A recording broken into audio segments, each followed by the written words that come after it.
Canadian Prime Minister Mark Carney has landed in India with a clear mission: reset the relationship, rebuild trust, and move beyond the bitterness of the Trudeau years. His arrival in Mumbai is more than a routine diplomatic visit. It comes after one of the worst breakdowns in India-Canada ties in decades. The crisis erupted in 2023 when the Trudeau government alleged that Indian agents were linked to the killing of Sikh activist Hardeep Singh Nijjar on Canadian soil. India strongly denied the charge. What followed was a spiral: accusations, expulsions of senior diplomats, and a near freeze in engagement. Now, under Mark Carney, Ottawa is attempting a course correction.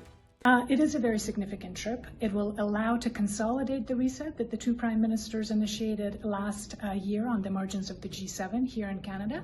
It will also allow to elevate and expand the partnership. So elevate the relationship and expand the partnership in areas not only around economic and commercial engagement, but also cultural ties, technology, innovation, discussions, educational ties, as well as people-to-people and defense ties. So it's a really robust agenda that the Prime Minister has. He'll be meeting, of course, with Prime Minister Modi and other government officials, but also with the business community, and he'll be speaking about Canada's overall foreign policy vision, as he did in Davos with his now famous speech, but also about the relationship of Canada and India and where we can go from here.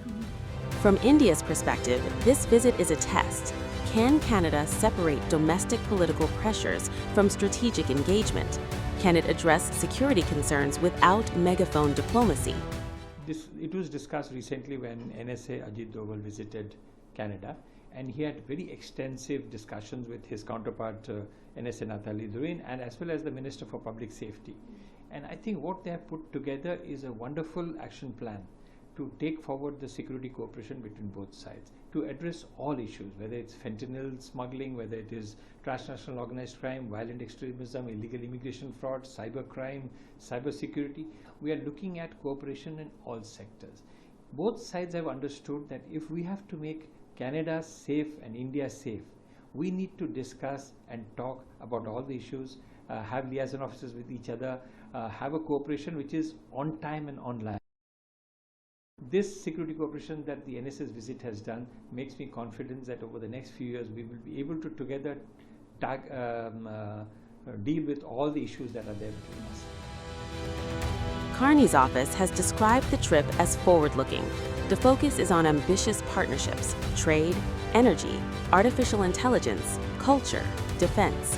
After landing in Mumbai, he met business leaders. The signal was deliberate: economics first, politics later. He now heads to New Delhi for talks with Prime Minister Narendra Modi. Trade is central to this reset. Canada wants to more than double bilateral trade with India by 2030, targeting $51 billion annually. Negotiations on a free trade agreement, which were paused during the diplomatic crisis, have resumed. Energy is another pillar. India is expanding its nuclear power capacity to meet rising demand and climate goals. Canada, a major uranium exporter with advanced nuclear technology, sees opportunity. Technology is also on the table. For India, this aligns with its push to become a global tech hub. For Canada, it diversifies economic risk and deepens Indo Pacific engagement. But the shadow of the Nijjar controversy has not vanished. Canadian officials continue to speak about concerns over transnational repression. India continues to reject allegations of interference. The language is softer now, the tone is more measured, yet sensitivities remain. As Carney meets Prime Minister Modi, both sides understand the stakes. This is not about returning to the past, it is about building a pragmatic future. The reset will be cautious, it will be gradual, but it is underway.